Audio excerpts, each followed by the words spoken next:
সকাল দেখলেই না বোঝা যায় যে আজকের দিনটা কেমন যাবে। আজকের সকালের রোদটা দেখেই আমার মনটা খুব ভালো হয়ে গেল। আসসালামু আলাইকুম। আমার চ্যানেল মিস বেঙ্গলি নিশাত থেকে সকলকে স্বাগতম জানাচ্ছি। আমি নিশাত ফারজানা।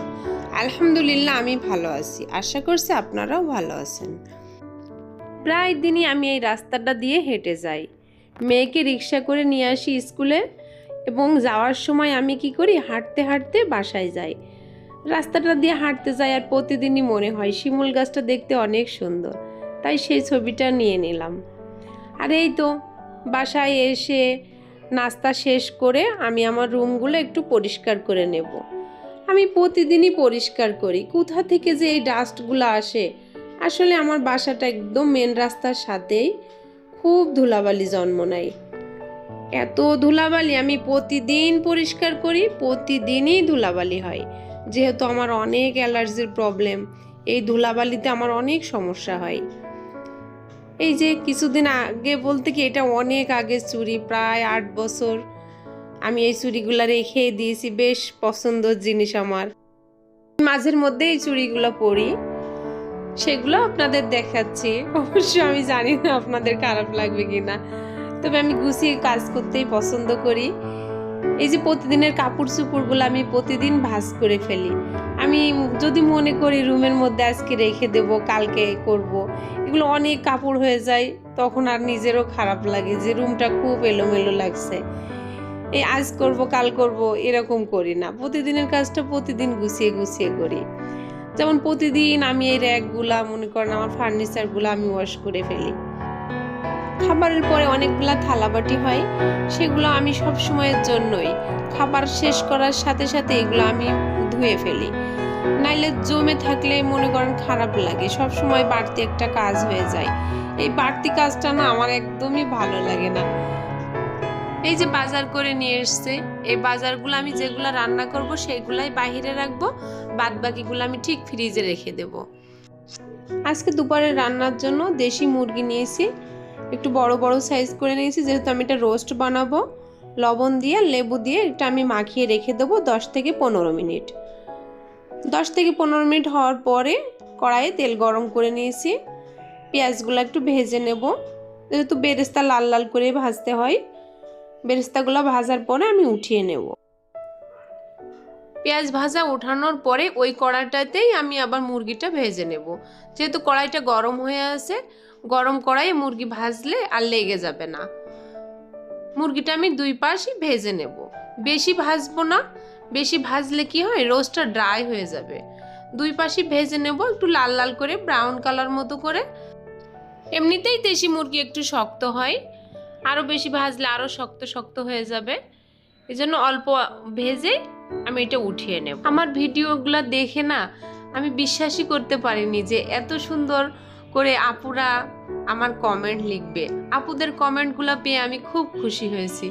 আসলে আমি বুঝতে পারিনি যে আমার ভিডিওগুলো কারোর না কারোর ভালো লাগবে। এখন দেখছি অনেক আপুরই ভালো লাগছে। আপুদের কাছে সত্যি আমি কৃতজ্ঞ যে আমার ভিডিওগুলো তাদের কাছেও ভালো লাগছে। আশা করছি এভাবেই আমার পাশে থাকবেন। আমি যতদিন ইউটিউব পথে জার্নিতে আছি, আপনাদের এই উৎসাহতেই আমি এগিয়ে যাব। আশা করছি আরও সুন্দর সুন্দর ভিডিও আমি বানাইতে পারবো। মানুষের উৎসাহ ছাড়া না কেউ এগোতে পারে না এবং কেউ সফলও হতে পারে না। রোস্টের জন্য গরম তেলে আমি দারচিনি, এলাচ, গোলমরিচ এগুলো ভালো করে ভেজে নেব। যেহেতু গরম তেলে এগুলো আগে দিলে ঘ্রাণটা বেশ ভালো আসে। আর তার জন্য আমি এখানে পেঁয়াজ বাটা, আদা বাটা, রসুন বাটা, জিরা বাটা, পরিমাণ মতো লবণ সবগুলা দিয়ে ভালো করে একটু কষাই নেব। তারপরে দিয়ে দেব বাদাম বাটা। বাদাম বাটা দিয়েছি এখানে আমি 2 ধরনের বাদাম, কাঠবাদাম এবং কাজু বাদাম দিয়ে ভালো করে কষিয়ে নেব। সাথে দিয়ে দেব অল্প পরিমাণ শুকনা মরিচ, সস, এগুলা দিয়েও একটু পানি দিয়ে কষানো হয়ে গেলে দিয়ে দেব আমি ডিমটা। ভাজলে একটু শক্ত শক্ত হয়ে যায়, রোস্টের সাথে কেমন জানি ডিমটা সফট হয় না। আর এই ডিমটা খাইলে বেশ ভালো লাগে, ডিমটা একদম নরম হয়। তারপর একটু কষানোর পরে আমি দিয়ে দেব লিকুইড দুধ। 1 কাপ লিকুইড দুধ দিয়ে দিয়েছি, তার সাথে একটু পানিও দিয়ে দেব। পানিটা দেওয়ার সিদ্ধ হওয়ার পরে রোস্টে টক দই দিলে খুব ভালো হয় রোস্টটা। অবশ্য আজকে আমার টক দইটা ছিল না ঘরে, এজন্য আমি আর দেইনি। টক দই দিইনি বলে যে খাওয়া যাবে না, খাওয়ার অযোগ্য তাও কিন্তু না, এটা খেতেও বেশ ভালো লাগে। যখন যেটা থাকে সেরকম সিস্টেমে রান্না করলেই ভালো হয়। রোস্ট হওয়ার পরে আমি সাথে 1 চামচ চিনি দিয়ে নিয়েছি আর কিছু গুঁড়া দুধ ওর ওপর আমি ছড়াই দিয়েছি। এটা আর আমি লিকুইড করে নিই। তার সাথে কিছু কাঁচামরিচ অ্যাড করেছি। কাঁচামরিচটা অবশ্য আমি একটু ফাটাই নিয়েছি, আগাগুলো একটু ফাটিয়ে দিয়েছি একটু ঘ্রাণটা যাতে ভালোভাবে বের হয়। তার সাথে ওই যে আগে বেরেস্তাটা করে রাখছিলাম, পেঁয়াজের বেরেস্তাটা দিয়ে দিয়েছি। বেরেস্তা দেওয়ার কিছুক্ষণ পরে এটা নামিয়ে নেব। আজকে রোস্টের সাথে করব পোলাওটা মটরশুঁটি দিয়ে আর গাজর দিয়ে রান্না করে নেব। তার জন্য পোলাও চালটা আমি আগেই ধুয়ে নেব, ধুয়ে পানি ঝরিয়ে নিয়েছি।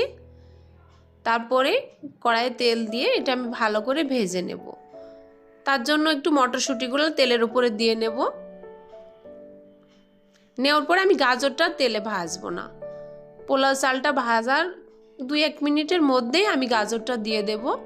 গাজরটার রঙটা এরকম সুন্দর থাকার জন্য আমি তেলে আর ভাজিনি, এই চালের সাথে একসাথে ভাজি করে নিয়েছি যাতে কালারটা খুব ভালো থাকে। আর তেলের উপর গাজরটা দিলে না কেমন একটা কালারটা হয়ে আসে আমার মনে হয়, এর জন্য আমি আমার মতো করেই করেছি। চালটা অবশ্য আমি বাটার দিয়ে ভেজে নেব। পোলাওয়ের চালটা আমি একটু ভালো করে ভাজি, একটু ঝরঝরা করে ভাজি করে নিলে কি হয় ভাতটা আর ভাতের সাথে লেগে যায় না, ভাতটা খুব ঝরঝরা হয়। তার সাথে আমি গরম পানি ফুটিয়ে নিই। গরম পানিটা আমি আলাদা করেই রাইস কুকারে ফুটিয়ে নিয়েছি। দারচিনি, এলাচ, তেজপাতা দিয়ে একটু লবণও দিয়েছি সাথে। লবণটা দিলে পোলাও ভাতের একটু স্বাদটাও ভালো আসে, এজন্য একটু লবণও দিয়ে নিয়েছি। আর পোলাও ভাতের জন্য সবসময় আমি পানিটা মেপে দিই। যদি 1 কাপ চাউল দিই 2 কাপ পানি দিই, এরকম পানিটাও মেপে দিলে কি হয় ভাতটা একদমই ঝরঝরা হয়। সাথে বেগুন ভাজিটাও করছিলাম, বেগুন ভাজিটা অফ ক্যামেরায় আমি করে নিয়েছি। সাথে ওই যে বেরেস্তা ছিল ওগুলাও আমি পোলাও ভাতে রোস্টে বেগুন ভাজিতেই দিয়ে নেব, দেখতে ভাল লাগছে। এবার খাবারটা পরিবেশনের পালা। সালাদটা মাখানো হয়নি, সালাদটা মাখিয়ে নিচ্ছি, সেটাও আপনাদেরকে দেখাচ্ছি। খাবারটা অনেক মজা ছিল, আপনার ভাইয়াও বলছে আজকে খাবারটা মজা হয়েছে, আমার মেয়েও বলছে আম্মু আজকে খাবারটা অনেক মজা লাগছে। এটা শুনে আমাদের গৃহিণীদের তো ভালোই লাগে, ঠিক না? যেহেতু রান্না আমরা সব সময়ই করি, প্রশংসা পেলে তো একটু ভালোই লাগে। তবে আমিও খাবারটা খেয়ে দেখেছি, আসলে আজকে আমার কাছেও ভালো লেগেছে। আজকের ভিডিওটি এই পর্যন্তই রেখেছি। ভালো থাকবেন, সুস্থ থাকবেন। আল্লাহ হাফেজ। আসসালামু আলাইকুম।